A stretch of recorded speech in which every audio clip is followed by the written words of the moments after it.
ज्याच्या जातीची संख्या जास्त त्याच्याच जातीचा सरपंच, त्याच्याच जातीचा आमदार, त्याच्याच जातीचं सगळं असं व्हायला लागलं, त्यावेळेला आम्हाला मोठं दुःख व्हायला लागलं. मी एक सुंदर मेसेज वाचला, मी तुम्हाला या ठिकाणी सांगतो.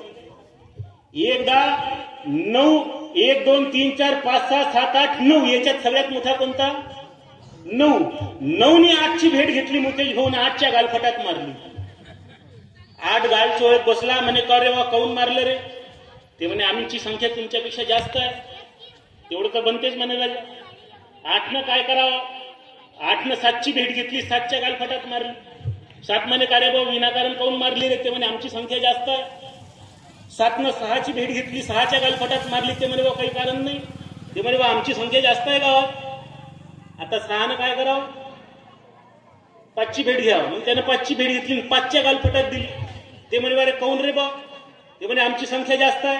मग 5नं काय करावं? 4नं काय करावं? 3नं काय करावं? 2नं काय करावं? 1च्या गालफटात मारली.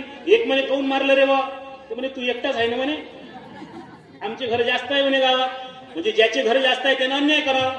तो एक होता, एकटाच होता, पण तो गुरुदेव सेवा मंडळाच्या विचाराचा होता. 1च्या खाली काय असते? त्यानं 0च्या गालफटात मारली नाही, 0च्या गळ्यात हात टाकला, 1च्या बाजूला 0 उभा राहिला. त्यानं मैत्री केली, 1चे 10 झाले होते. मग त्यानं सगळ्याची मिटिंग घेतली. मग त्यानं सगळ्याची मिटिंग घेतली. सगळ्यांना असं वाटलं आता याची संख्या 10 झाली, आता आपल्याला आपलं काही खरं नाही. पण त्यानं सांगितलं अरे आम्ही तुम्हाला मारायसाठी बोलवलं नाही, तर आपल्या गावाला तारायसाठी एकत्रित बोलवलं आहे. ग्रामसभा घ्या, सगळे विषय निकाली लावा आणि आपलं गाव आदर्श करून टाका. या पद्धतीनं ज्या ज्या गावामध्ये काम होईल, ज्या ज्या गावामध्ये जाती पंथ पक्ष संप्रदाय विसरून गाव आपल्या लेकरांच्या भविष्यासाठी एक येईल, त्याच गावचा सरपंच राष्ट्रपतीच्या हस्ते आदर्श गावचा पुरस्कार घेतल्याशिवाय राहणार नाही. हे काड्या दगडावरची पांढरी रेष आहे, लक्षात ठेवा.